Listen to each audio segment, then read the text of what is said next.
엘리사벳이 잉태를 못하므로 그들에게 자식이 없고 두 사람이 나이가 많더라. 마침 사가랴가 그 반열의 차례대로 하나님 앞에 제사장의 직무를 행할새 9절 제사장의 전례를 따라 제비를 뽑아 주의 성전에 들어가 분향하고 제 설명을 잘 들으셔야 돼요. 이 상황을 이해하셔야 됩니다. 이 상황을, 이 배경을 이해하셔야 돼요. 24개 팀인데 예수님 당시에는 이 소위 말하는 제사장이잖아요. 제사장 이 숫자가 몇 명이었느냐? 기록에 보니까 18,000명에서 2만 명이에요. 어마어마하죠? 예수님. 그러니까 벌써 아까 그 다윗 이후에 벌써 1000년이 또 지난 거잖아. 그러니까 그 아론 집안의 숫자가 이렇게 많이 늘었어요. 이것도 뭘 빼느냐? 포로기가 또 중간에 있었죠? 포로기 때 바벨론 넘어간 다음에 거기서 4개 가문밖에 안 넘어와요, 또. 나머지 저거 뭐야, 그 20가문은 바벨론이 주저앉아 버린단 말이에요. 그랬음에도 불구하고 얼마나 됐다고 여러분? 그 4가문 번성해서 18,000만 명. 여러분, 18,000명이 한꺼번에 제사 지러 갈 수 없잖아요, 성전에. 그러면 이 중에서 몇 개 팀을 나눴다고? 24개 팀. 24개 팀 나누는데 이 24개 나눠도 기본적으로 750명에서 800명이 나와요. 많이 나오죠. 그렇다고 또 무더기로 뭐 다 갈 수 없죠. 성전에 분향하러 가는데 분향은 누가 몇 명이 해야 되는 거야? 한 명이 해야 되는 거예요. 그럼 분향이 뭔지를 또 알으셔야 되죠, 여러분이. 분향이 좀 이따 설명하고 우선은 750명에 800명이 한꺼번에 분향할 수 없으니까 대표를 뽑는단 말이에요. 대표를 뽑는 방식이 뭐였다? 제비뽑기였다. 그러니까 1년에 이 팀이 할 수 있는 것이 몇 번인데? 2번인데 그 중에서도 다시 다 못하고 분양할 수 있는 사람 한 명만 선출해야 되니까 어떻게 했다고? 그러면 제일 뽑힌 사람에 대한 그 영광은 대단하겠죠. 대단한 사건입니다. 그러니까 오늘 사가랴가 분양의 자리에 섰다는 것은 대단한 개인한테 영광인 겁니다. 제사이라서 다 할 수 있는 게 요즘식으로 말하면 여의도 순복음교회 같은 경우에 대성전에 주일날 설교할 수 있는 사람이 누구밖에 없어? 담임 목사밖에 없잖아요. 그 많은 목사들 몇백 명 되지만 그거하고 똑같은 거예요. 이해됐습니까? 아멘. 그럼 또 분향에 대해서 이해를 하셔야 돼요. 분향이라 그 말은 출애굽기 30장 7절 한번 PPT 열어보려고 7절 8절 시간이 없으니까 출애굽기 30장 내년에 출애굽기 들어간다고 그랬죠? PPT로 열어버려요. 성당이 이렇게 생겼죠.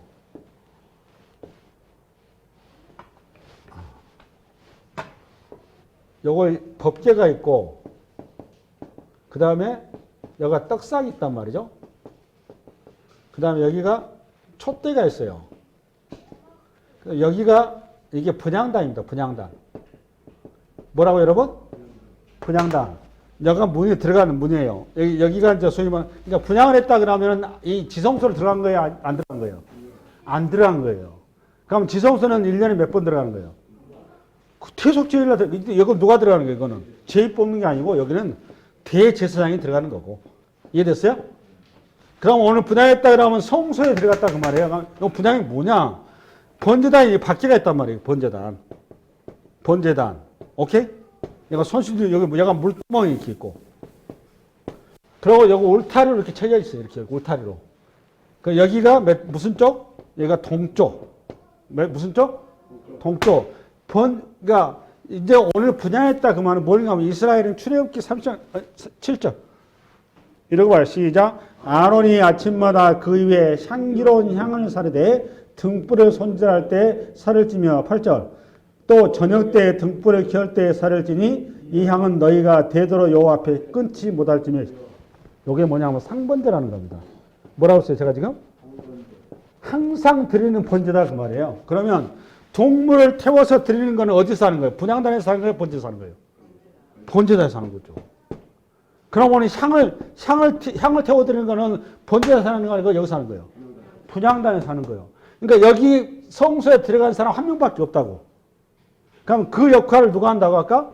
제사장이 하는데 요거는 뭘 뽑는다고? 제비 뽑았다 그 말이에요. 정리됐어요? 요거는 아침 저녁으로 한다고 이거를. 이거는 며칠간 한다고? 일주일간. 안식일부터 그 다음 안식일까지. 1년에 몇 번? 2번. 오케이? 예, 그러고 나서. 상황 이해됐죠? 오케이. 그 다음에 우리 한번 10절 시작. 모든 백성 그 분향하는 시간에 밖에서 기도하더니 그 다음에 11절 11절 시작. 주의 사자가 그에게 나타나 향단 우편에 선지라. 잠깐. 주의 사자가 나타났죠. 집사님. 주의 사자가 나타나. 주의 사자가 어디에 나타났다는 거예요? 이거 보니까. 분향단 우측 여기. 떡상과 분향단 사이. 됐습니까? 여기에 나타난 거예요. 여기 누가 나타나냐? 주의 사자. 주의 사자가 누구냐? 여러분 누가 보면 19절. 1장 19절. PPT. 1장 19절.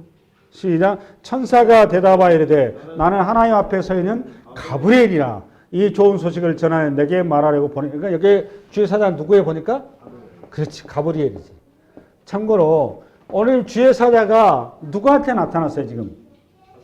사가랴. 그러니까 세례 요한의 입퇴고지는 지금 누가 하고 있는 거예요? 천사 가브리엘이 세례 요한의 입퇴고지를 누구한테 얘기하고 있는 거죠? 아버지 사가랴. 그럼 이 똑같은 이 스타일로 사도 이거 누가가 우리 예수님의 입퇴고지 똑같이 이 방식으로 취하고 있죠. 우리 예수님께서 입퇴할 때 누가 찾아왔어요? 주의 사자. 가브리엘이 찾아왔어요. 가브리엘이 예수님의 입퇴를 누구한테 고지했어요? 천사가 누구한테 찾아왔어? 요셉한테 찾아왔어? 마리아한테 찾아왔어? 마리아한테 찾아왔어요. 요셉한테는 어떻게 찾아왔어요? 꿈으로 찾아왔어. 꿈에 현몽했다고. 오케이? 그러니까 오늘 여기 지금 컨셉이 똑같은 거예요. 지금 컨셉이 똑같아서 찾아와서 다시 누가 보면 다시 갑니다. 그러니까 여러분 성경을 아는 것 같아요. 굉장히 몰라요. 이런 얘기 여러분 무시해서가 아니라 여러분 정말 성경 몰라요. 근데 성경을 똑바로 알으셔야 돼요. 그래야 여러분 천국 가는 거예요. 천국 가는 길을 성경에 다 안내를 해놨는데 여러분들이 그걸 지금 모르고 있단 말이에요. 다음에 예수님한테 갔는데 주여 주여 했더니 주여 주여 하는 자마다 천국에 오는 게 아니라고 그러잖아요.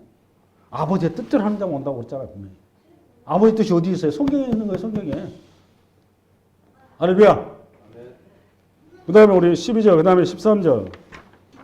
13절 시작. 천사가 그에게 이르되 사가랴여 무서워하지 말라. 너의 간구함이 들린지라. 내 아내 엘리사벳이 내게 아들을 낳아주니 그 이름을 요한이라. 여기 13절이 굉장히 중요한 게 오늘 본문을 풀어가는 데 있어서 여러분이 오늘 요한이라는 이름을 잘 들어봐요. 지금 예수님도 예수라는 이름을 마리아를 통해서 예수라는 이름을 마리아가 정했나요? 천사가 정했나요? 천사가 정했죠. 그럼 왜 가브리엘이 정했을까요? 주님이 정했을까요? 주님이 정한 거예요. 가브리엘이 정한 게 아니에요. 가브리엘은 무슨 역할을 하는 거예요?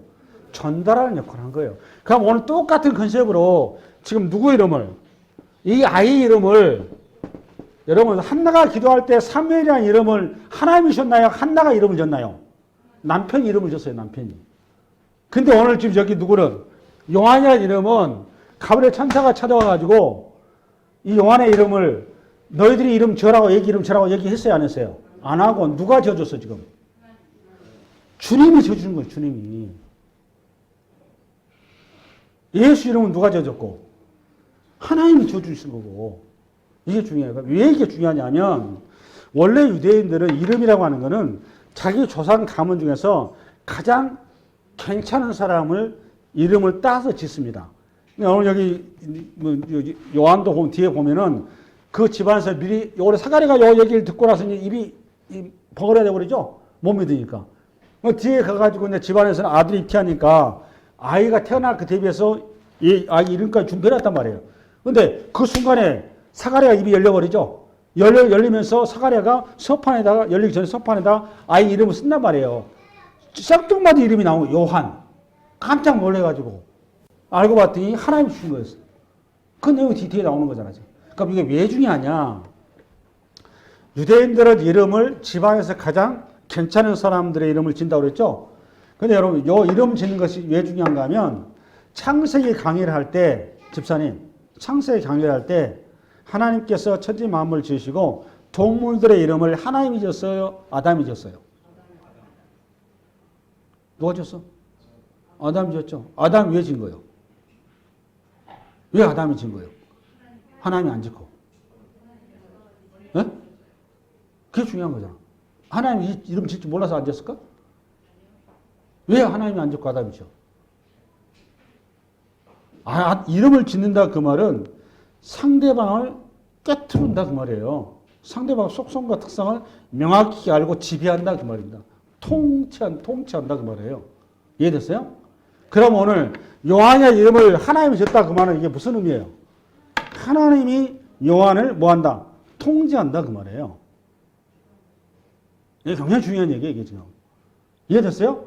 그러니까 요한이라는 인물은 아버지 어머니의 뜻을 따르는 자가 아니라 누구의 뜻을 따르는 거예요, 앞으로?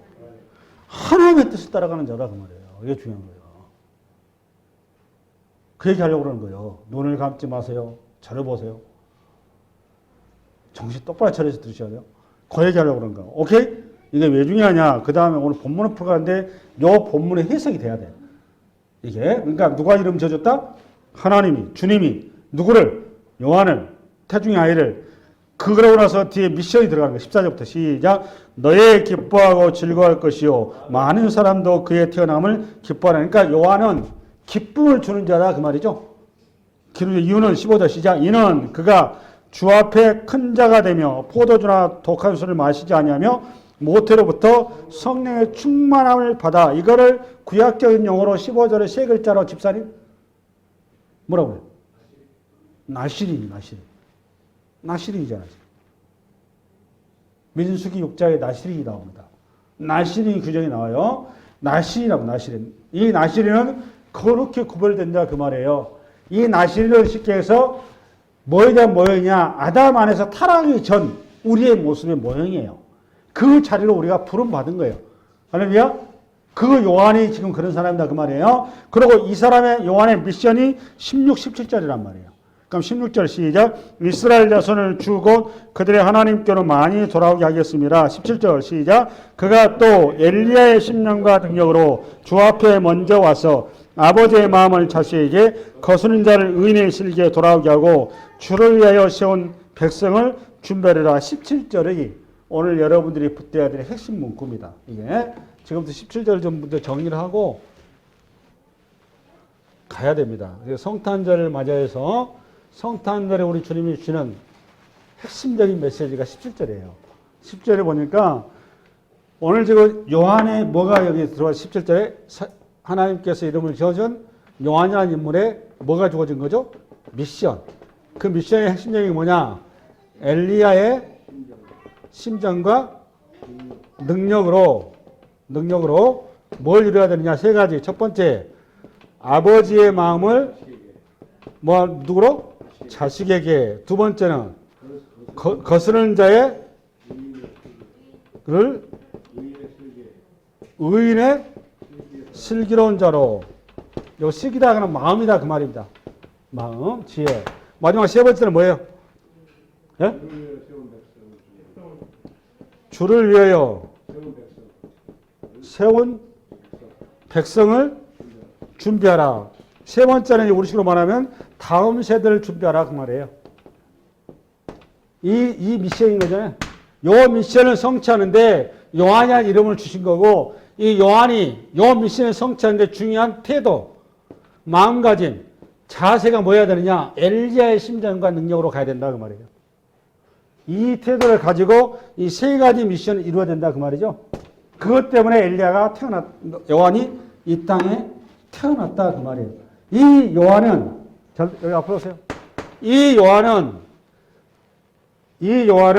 요한 이후에 모든 신약 성도를 얘기하는 거예요. 에페예요. 저와 여러분이라고. 여러분들이 오늘 요한에 대한 대리 인생들인 거예요. 그래서 누가복음 이렇게 기록을 해놓은 거라고. 아멘? 그럼 우리가 성탄절을 맞이해서 어떤 태도와 자세를 가지고 이 땅을 살아야 되고 성탄절을 맞이해야 되고 가야 되냐라는 걸 이해하려면 뭘 알아야 되는 거죠? 엘리야가 누군지를 알아야 되고 엘리야의 심정과 능력이 무엇인지 알아야 되겠죠. 그럼 엘리야의 심정과 능력을 알려면 신약과 구약의 엘리야에 대해서 기록된 그 기록 내용들을 보면서 이해를 해야 되겠죠. 그래요, 안 그래요? 내 말을 이해하시나 안 하시나 모르겠는데 반응이 없네요. 맞죠? 네, 그러면 구약에는 엘리야가 어디 나오냐? 열왕기상 17장부터 열왕기하 3장까지 나와요. 그럼 신약 그 다음에 또 어디에 핵심으로 나와버리냐? 구약의 마지막 선지서인 말라기에 나와요. 그 신약에는 사복음서와 로마서와 야고보서에 등장을 합니다. 그러니까 이 본문을 엮어서 오늘 지금 뭐를 우리가 추정해야 되느냐, 알아야 되느냐, 엘리야의 심정과 능력을 찾아가야 된다는 말이에요. 아시겠죠? 아멘. 그러면 먼저 엘리야의 심정과 능력을 구약에서 가장 잘 표현한 데가 그냥 말라기입니다. 말라기 4장을 열어봐요. 앞으로 4장. 앞으로 보세요. 앞으로 시작. 보라 여호와의 크고 두려운 날. 잠깐. 여호와의 크고 두려운 날이 집사님 뭐예요? 네? 여호와의 날. 전번에 얘기했잖아. 그 종말. 그러니까 그 종말은 여러분 생각하는 저거 예수님 재림한 날이 아니라고 그랬어요. 분명히. 여호와의 크고 두려운 날은 언제 시작이 됐어요? 예수님의 탄생부터 시작을 했다고. 2000년 전에. 이게 중요하다고 그랬어요. 여러분이 아는 그런 종말이 아니라고. 여호와의 날이 종말이라는 단어인데 이거는 긴 시간을 얘기하는 거예요. 긴 시간은 예수님의 탄생부터 어디까지? 재림까지. 그러니까 요한계시록이라는 책은 어떤 끝날 특정한 날, 그날의 어떤 그 와장창 깨지는 그런 날이 아니고 계시록한 내용을 어디부터 어디까지라고. 그러니까 탄생부터 재림까지 긴 역사를 기록해 놓은 거라고. 그게 요한계시록의 내용이에요. 정리됐어요? 아멘. 그러면 보라 여호와의 크고 두려운 날이 이르기 전에 내가 선지자 엘리야를 너에게 보내리니까 종말에 누구를 보낸다는 거죠? 엘리야를 보낸다. 그럼 엘리야가 나왔죠? 그 다음에 5절 뭘 하느냐 시작. 그가 아버지의 마음을 자녀에게 돌이키게 하고 여기 나왔잖아요. 오늘 이 본문이 지금 어디에 나왔어요? 말라기 4장 6절에 여기 나오잖아요. 지금 벌써. 아버지의 마음을 자녀에게. 나왔어요? 나왔어요? 안 나왔어요? 나왔어요. 자녀에게 돌이키게 하고 계속 읽어나가도 시작.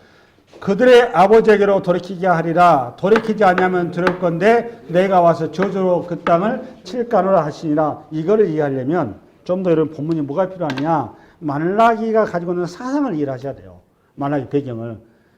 좀 더 엑기스로 표현한 게 말라기 그 2장 5절 열어봐요. 시작. 레위와 세운 나의 언약은 생명과 평강의 언약이라. 내가 그것을 그에게 준 것은 그로 경외하게 하려 함이라. 그가 나를 경외하고 내 이름을 두려워하였으며. 많은 본문들이 있는데 지금 레위라고 하면 여러분 레위 지파는 제사장 가문 집안이라고 그랬죠. 그 레위 지파가 말씀을 붙드는 지파인데 하나님과 뭘 언약을 맺으세요? 생명과 평강의 언약. 그럼 말라기라고 구약의 마지막 선지서죠. 근데 말라기 선지서 지금 레위를 지금 하나님께서 지금 뭐랄까 훈계하신 거란 말이에요. 그렇죠?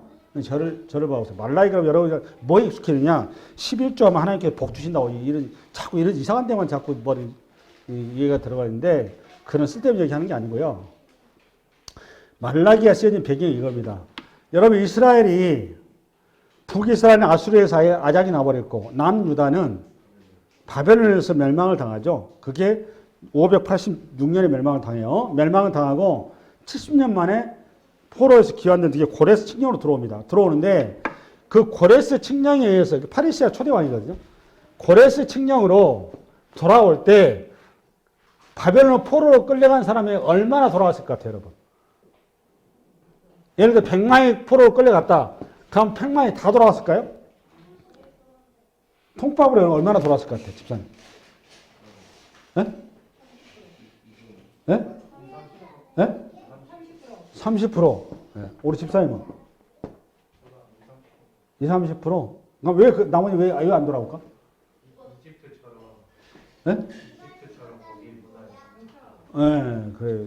방향은 잘 잡았어요. 돌아온 숫자가 10%가 채 안 됩니다. 10%가 채 안 돼요. 아까 얘기했죠. 레이지파도 레이지파 정도 엘리트층이라 다 끌려가 버렸어요. CR도 없었어요. 그런데 거기에서 예수아가 레이지파거든요. 돌아올 때, 제사장 집안 내려올 때 몇 개밖에 안 돌았다고 여러분? 4개 가문밖에 안 돌아왔어요. 24개 가문 중에. 레이지파조차도. 그러면 여러분 왜 이렇게 안 돌아왔을까요? 여러분 바벨론이 얼마나 좋아요. 가나안 이미 세월이 한 세대가 지났단 말이에요. 지났으면 다음 세대는 자리 잡았을까 안 잡았을까요? 자리 다 잡아버렸어요. 자리 잡아 살아보니까 바벨론이 얼마나 좋은데요. 가나안 땅? 하늘만 쳐다보는 땅이에요. 무슨 적과 꿀이에요 거기가. 마을만 적과 꿀이지. 하늘만 쳐다봐야 되는 땅이에요 가나안 땅은. 바벨론은 밤낮 끄적끄적하면 물이 저절로 나와. 누가 가나안 땅 가려고 했습니까? 그러니까 쉽게 해서 영적으로 민감한 사람 많이 돌아왔다 그 말이에요. 이걸 이사야서의 남은 자 그런 거예요. 남은 자. 요즘 여러분식으로 얘기하면 축복 설교만 들은 사람들은 한 명도 안 돌아옵니다. 여기. 강의 설교 들은 사람들만 돌아와요. 메시지 정확히 알고. 무슨 말씀 이해 가시나요? 그 남은 자가 10%도 채 안 돌아왔습니다. 42,690명밖에 안 돌아왔어요. 이들이 돌아와가지고 스룹바벨 성전을 지었죠. 성전을 지었는데 이 성전이 예전에 솔로몬 성전에 너무 초라한 거예요. 그러니까 운단 말이에요. 옛날 그 기억 있던 분들이. 근데 하나님께서 이전에 솔로몬 성전의 영광보다 이 성전의 영광이 크리라. 근데 이 말귀를 못 알아먹죠. 얘 말을. 이건 다음에 설교밖에 하기로 하고. 중요한 거는 여기 돌아온 이 사람들은 어떤 기대를 가지고 돌아왔는가 하면 여러분들하고 똑같은 거예요. 우리는 특별하게 하나님의 부름받아서 거룩한 길을 가서 간다면 순종하면 하나님께서 자자손손 복을 줘서 자손들이 번성을 하고 나라가 부강하게 되고 국가가 새롭게 설 것이라는 큰 기대를 가지고 왔겠죠. 맞죠? 근데 결과가 어떻게 됐나요? 결과가 초라하게 그지 없었어요. 페르시아 제국, 그 다음에 헬라 제국, 그 다음에 로마 제국, 식민지를 벗어난 일이 없습니다. 그때 이후로도. 그럼 시간 속에서 여러분 어떤 일이 벌어질까요? 하나님에 대한 기대가 꺾어져 버리겠죠. 거기서부터 서서히 세속화의 길을 가는 거예요. 그게 소위 말하는 말라기서의 배경인 거예요. 그럼 오늘 레이지 파트 왜 얘기를 했을까요? 하나님의 말씀을 붙들어야 된 마지막 인생이 누구여야 돼? 레이죠. 하나님의 법을 붙들어야 된 마지막 주자가 레이인데 그 레이마저도 흔들려 버린 거예요. 그러니까 나라가 무법천지가 돼버렸다 그 말이에요. 그러니까 예언이 없어져 버린 거예요. 그러니까 아까 말라기 5장에 다시 열어봐요. 그가 아버지의 마음을 자녀에게로 돌이키게 하고 자녀들의 마음을 그들의 아버지에게로 돌이키게. 그러니까 뭐가 끊어져 버린 거예요? 소통이 끊어져 버렸다 그 말이에요. 이해됐어요? 근데 요 현상이 뭘로 여러분이 주봐야 되는가 하면 하나님과 우리 인생이 아담 안에서 범죄함으로 뭐가 끊어졌어요? 소통이 끊어진 거죠. 이걸 염두에 두시고 오늘 이제 뭘로 신약으로 넘어가야 되는데 잘 들으세요. 신약으로 넘어가야 되는데 신약에서 지금 엘리야의 심정과 오늘 그 능력을 이해하려면 신약의 세 파트를 가지고 여러분 이해를 하셔야 돼요. 첫 번째 사르밧 과부 사건입니다. 그게 어디냐? 신약 성경 그 누가복음 4장 24절 열어보세요. 그때 내가 진실로 너희에게 이르노니 선지자가 고향에서는 환영을 받는 자가 없느니라. 25절 내가 참으로 너희에게 이르노니 엘리야 시대에 하루에 3년 6개월간 다치어 온 땅에 큰 흉년이 들었을 때 이스라엘에 많은 과부가 있었으되 엘리야가 그중 한 사람에게도 보냄을 받지 않고 오직 시돈 땅에 있는 사렙다의 한 과부에게 뿐이었으며. 이게 유명한 얘기인데 27절인데 그 나만 장면 얘기가 나오죠. 저 배경을 설명해 드릴게요. 요거와 올해 엘리야의 심정과 뭘 이해해야 되느냐. 여러분 여기 등장한 인물이 누구예요? 엘리야와 누가 등장했어요? 사렙다 과부. 사렙다 과부는 어디 사람이에요? 시돈 땅. 우리 집사님. 사렙다 과부가 시돈 땅이랍니다. 시돈 땅은 엘리야 시대에 오늘 엘리야와 연결되어 있죠? 엘리야 시대 왕이 누구예요? 북이스라엘. 아합 왕인데 아합 왕의 아내가 누구죠? 이세벨. 이세벨의 고향이 어디죠? 시돈이에요. 시돈. 무역항이란 말이에요. 무역항. 굉장히 잘 사는 곳이에요. 그러니까 아합이 굉장히 머리를 쓴 겁니다. 나라를 부강하게 이렇게 무역을 통해서 나라를 부강하고 이렇게 했다는 거예요. 굉장히 잘한 거예요. 그러니까 아합 왕의 시대에 시돈 땅에 근데 여러분 엘리야가 3년 6개월 동안 가뭄을 선포하죠. 맞아요, 틀려요. 가뭄을 선포한 다음에 엘리야가 피신한 곳이 처음에는 그리시네가로 피신해요. 거기서 까마귀가 떡과 고기를 날라줘요. 그렇죠? 거기서 지내는데 하도 가뭄이 심하니 그리시네가가 말라버린 거예요. 하나님께서 그 다음에 어디로 보내냐? 사렙다 과부한테 보내요. 먹을 거 없는 사렙다 과부. 그럼 여러분 생각을 해보세요. 오늘 사렙다 과부 얘기가 누가복음에 나왔죠? 사렙다 과부는 여러분 이스라엘 땅에 과부 없습니까? 이스라엘 땅에 예수 믿는 사람 없었을까요? 왜 그거 다 제끼고 하필이면 이방 땅 그것도 이세벨의 고향 사람 이 사람 뭐 살려줄 일 뭐가 있어요? 저주받아 죽어야 되는 것이지. 근데 이방 땅에 시돈 땅에 저주받아야 마땅한 그 땅에 과부를 찾아가게 한단 말이에요. 엘리야가. 그 얘기를 오늘 한 거예요 지금. 됐어요? 그럼 이 얘기가 뭔 얘기냐? 오늘 누가복음에 왔어요. 이것이 여러분이 뭘 이해해야 되느냐? 엘리야의 심정을 이해할 때 그 심정을 이해하는 힌트를 여기서 씹어놓은 거예요. 뭘 이해하느냐? 여러분, 요 자리가 누가복음 4장은 우리 주님께서 자기 고향 땅을 찾았다가 배척을 당하죠. 그렇죠? 배척을 당하면서 살해로 누구를 든 거죠? 살했다 과부 살해를 든 거예요. 쉽게 너희들이 저주하고 무시하고 너희들이 우습게 알고 있는 살했다 과부만 또 못하다 그 말이에요. 그러면 이스라엘 사람, 고향 사람, 어떤 사람 이런 거를 우리 신학적 용어로 교만 그러는 겁니다. 높은 마음 그 말이에요. 맞죠? 예수님이 만날 수 있는 사람은 교만한 자, 높은 자를 만날 수 있다 없다? 하늘이 끊어도 혈옥 같은 사람 못 만나. 예수를 만날 수 있는 사람 누가 만날 수 있는 거예요? 낮은 자, 심령이 가난한 자가 만날 수 있다 그 말이에요. 그러니까 오늘 엘리야의 심령이다 그 말은 이게 무슨 말이에요 지금 이게? 낮은 마음은 가난한 마음은 심령이 가난한 마음, 겸손한 마음이다 그 말이에요. 그 마음만이 구세주를 만날 수 있다 그 말이에요. 그 사람만이 하나님 나라의 백성이 자격이 있다 그 말이에요. 이해됐습니까? 할렐루야. 그 다음에 두 번째 사례 어디로 가느냐? 그 야고보서 5장을 가보겠습니다. PPT 시간 없어요. 시작. 그러므로 너희 죄를 서로 고백하며 병이 나았기를 위하여 서로 기도하라. 의인의 간구를 역사하는 힘이 큼이니라. 엘리야는 우리와 성장이 같은 사람이라. 또 엘리야가 나왔죠. 같은 사람이라되 그가 비가 오지 않기를 간절히 기도한즉 3년 6개월 동안 땅에 비가 오지 아니하고 다시 기도하니 하늘이 비를 주고 땅이 열매를 맺었느니라. 이 현장이 여러분 열왕기 상으로 빨리 가고 18장 42절부터 44절까지 읽겠습니다. 시작. 아합이 먹고 마시러 올라가니라. 엘리야가 갈멜산 꼭대기로 올라가서 땅에 꿇어 엎드려 그의 얼굴을 무릎 사이에 놓고, 그러니까 무릎 사이에 넣었다가 얼마나 간절했냐 그 말이에요. 놓고 그의 사환에 이르되 올라가 바다 쪽을 바라보라. 그가 올라가 바라보고 말하되 아무것도 없나이다. 이르되 7번까지 다시 가라. 7번에다 가면 수도 없이 갔다 그 말입니다. 수도 없이.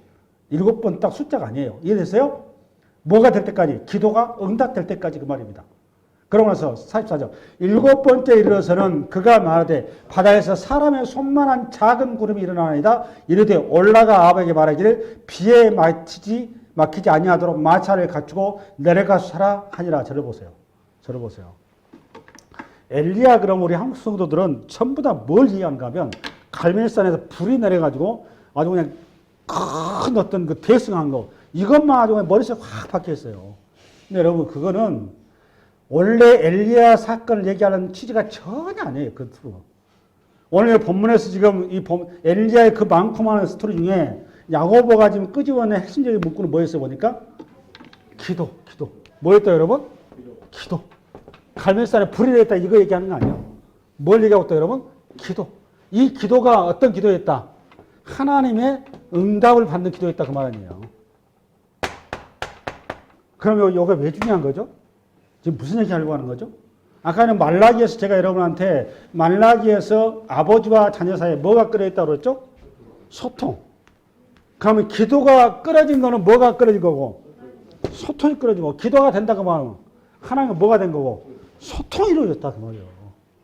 지금 그 얘기하는 거예요. 그러니까 엘리야의 심정이다 그 말은 엘리야의 심정이다 그러면 하나님과 뭐가 이루어진다? 소통이 이루어진다 그 말이라고. 이거는 아담 안에서 우리가 선악과를 따먹음으로 이 소통이 깨져버리는데 깨진 소통을 다시 회복하러 엘리야를 이 땅에 보낸다 그 말이라고요. 하나님과 인간 사이에 깨진 관계를 회복하기 위해서 엘리야를 보내는데 그 소통이 되려면 우리가 높아진 마음이 되면 된다 안 된다? 안 된다. 무슨 마음이 된다? 낮아진 마음이 돼야 된다. 이 소통이 가장 잘 표현한 기도가 누구냐? 한나의 기도란 말이에요. 여러분 한나의 기도가 무슨 기도였나요? 아버지 하나님 아들 하나 주세요. 요거는 1차적인 기도밖에 안 돼. 나 아들 필요한다. 나 아들을 기도하다가 봐보니까 하나님 응답을 안 해줘. 한참 기도하다 보니까 하나님의 뜻을 알기 시작했어. 뭘 알게 됐나요? 내가 아들도 없지만 하나님도 아들이 없더라고. 하나님도. 하나님이 자기하고 말할 아들 하나가 없어가지고 하나님이 자기하고 똑같은 상황이더라고. 그걸 딱 깨달은 순간 여러분 한나의 기도가 확 바뀌어버리잖아. 어떻게 바뀌었어요? 하나님 아들 주시면 나 주시지 마시고 아버지 하나님께 드리겠습니다. 이렇게 된 거 아니에요. 그러자마자 여러분 하나님께서 그 기도가 그냥 빵 뚫려버린 거 아닙니까? 그걸 소통 그러는 거예요. 그러니까 우리가 기도가 응답이 되려면 내 뜻을 성취하는 것이 아니라고. 뭐가 돼야 된다고? 하나님의 뜻을 알아야 되는 거라고. 이 구약 인물 중에서 하나님과 소통이 가장 잘 인물이 또 누구냐? 다윗이에요, 다윗. 사도행전 13장 열어봐. 사도행전 13장. 시작. 그 후에 그들이 왕을 구하거늘 하나님이 베냐민 지파 사람 기스의 아들 사울을 40년간 주셨다가 피하시고 다윗을 왕으로 세우시고 증언하여 이르시되 내가 이새의 아들 다윗을 만나니 내 마음에 맞는 사람이라 내 뜻을 다 이루라시되. 이거 여러분 이 본문이 어디서 나온 줄 아세요? 내 마음에 맞단다. 누구 마음에? 주님의 마음에. 그 말이 뭐면 소통이 된다 그 말 아니에요. 이게 언제 나온 줄 아세요? 여러분 사무엘하 7장에 영원한 왕권의 언약을 받는 자리에 이게 지금 언약이 맺는 자리에서 내가 너와 그 마음이 맞았다는 거 아니에요. 하나님이 주님이 감동한 자리 아닙니까? 할렐루야. 아멘. 그 다윗이었기 때문에 여러분 어린 시절부터서 사자나 호랑이가 와도 하나님의 마음이 합하게 움직이니까 사자 호랑이가 아무것도 아닌 거예요. 골리앗이 와도 별 의미가 없었어요. 총칼의 싸움이 아니고 하나님의 손안에 있다는 거 아니까. 우리의 길이 우리 성도의 길 그 길이라고. 근데 그 길이 뭐라고 여러분? 소통. 그러니까 엘리야의 심령의 핵심 뭐라고 여러분? 소통. 할렐루야. 마지막 세 번째. 여러분 어디로 가느냐? 로마서 앞으로 가보세요. 시작. 하나님이 그 미리 아신 자기 백성을 버리지 아니하셨나니 너희가 성경이 엘리야를 가리켜 말한 것을 알지 못하느냐. 그가 이스라엘 하나님께 고발하되 주여 그들이 주의 선지자들을 죽였으며 주의 제단들을 헐어버렸고 나만 남았는데 내 목숨도 찬다이다 하니 그에게 하신 대답이 무엇이냐. 내가 너를 위하여 바알에게 무릎을 꿇지 아니한 사람 7,000명을 남겨두었다 하셨으니. 기가 막히죠. 이게 로마 11장에 나왔죠. 이게 지금 무슨 얘기인가 하면 여러분 아까 그 야고보서에 보니까 야고보서가 엘리야에 대한 그 사람 평을 뭐라고 했는가 하면 엘리야는 특별한 사람이 아니고 우리와 똑같은 사람이다 그랬죠. 왜 그렇죠? 그도 우리처럼 똑같이 실수하고 무너지고 넘어지고 별 볼일 없는 존재다 그 말이에요. 근데 우리하고 다른 점이 있었다면 그게 뭐냐? 기도의 능력이었는데 그 기도의 능력이 보니까 뭐였다?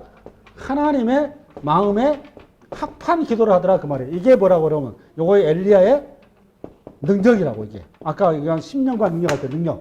오케이? 능력이. 그러면 오늘 그 엘리야가 우리와 똑같은 성령이다 보니까 쉽게 뭐 한다고? 무너지더라 그 말이에요. 여러분 엘리야가 요 현장이 뭔가 하면 갈멜산에 450명의 이세벨의 우리식으로 이세벨의 소위 말하면 제사장들을 그 바알 제사장이거든요. 그걸 처단했어요. 죽여버렸단 말이에요. 그럼 대승을 거뒀죠. 하늘에 불을 또 내려가지고 물을 다 말려버렸죠. 그러니까 여러분 엘리야 입장에 의기양양했겠죠. 또 기도를 딱 했더니 또 뭐가 와요 지금? 3년 6개월 하루 1분이 마켓에 팍 뚫려버렸어요. 얼마나 여러분 흥분했겠어요. 의기양양해가지고 지금 누굴 잡으러 가는 거예요 이제는. 누굴 마지막 잡으면 꼭지점이 누구예요 이제? 이세벨만 잡으면 끝나는 거 아니에요. 그렇죠? 이세벨 그거는 이제 아주 지가 알아서 무너지겠지. 폼 잡고 가는 판인데 궁궐에서 저 군인도 아니야. 신하가 한 명이 달려와가지고 엘리야 선지자님 이세벨 왕비께서 당신 죽이겠다 그럽니다. 여러분 이세벨이 쫄고 있습니까? 엘리야가 쫄고 있습니까? 원래는 이세벨이 더 쫄고 있었어요. 여러분 그렇게 이해 안 하시죠 지금? 이세벨이 만약에 안 쫄았으면 이세벨이 그 사람 보냈겠습니까? 정상적으로 누구로 보내야 돼? 자객을 보내야죠. 근데 이세벨이 엘리야를 죽일 수 있어요 없어요? 못 죽이는 거예요. 무슨 말인지 이해 안 가세요 지금 여러분? 왜 못 죽이는 거예요? 하나님이 무서워서 못 죽인 거예요. 그러니까 엘리야가 그렇게 수준이 후진 거다 그 말이에요. 그게 형편없는 놈이에요. 그래 명색이 소위바 여시와 담임 목사라는 사람이 그 형편없는 놈 엘리야가. 그래 거기서 내다빠져가지고 주여 나 못 해먹겠습니다. 나 좀 데려가시오. 여기 이스라엘 땅에 나밖에 하나님 섬긴 사람 없습니다. 나 이제 마지막이니까 나만 데려가고 끝냅시다. 이렇게 된 거란 말이에요. 우리 손 텄시다. 그때 여러분 호렙산으로 주님 불러가지고 뭐라고 했나요? 큰 폭풍 가운데 또 지진 가운데 풀 가운데 우리 주님 나타나나요 안 나타나요? 그 뭘 얘기하는 거 아세요? 그게? 엘리야야, 너는 폭풍이 나고 지진 나고 불이 나서 이세벨과 저 불신자 다 때려 죽여도 좋겠지. 이 말이란 말이에요. 근데 주님은 뭐라는 얘기예요? 나는 그들도 사랑한다. 그 말이란 말이에요. 그리고 이제 엘리야한테 뭘 주나요? 말씀을 주잖아요. 세미한 음성. 그리고 다시 미션을 주자는 말이에요. 그리고 엘리야한테 한마디 우리 주님께서 하시죠? 그게 뭐였어요? 엘리야야, 너만 있는 게 아니다. 너는 나하고 있으면서 얼마나 많은 기적과 표적과 이사를 받느냐.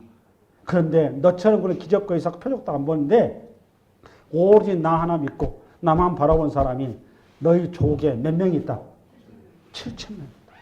기가 막히게 한 거예요. 주제를 알아라 그 말이에요. 그러니까 쉽게 너는 누구만도 못하다. 7,000명만도 못하다 그 말입니다. 기가 막히게 한 거예요.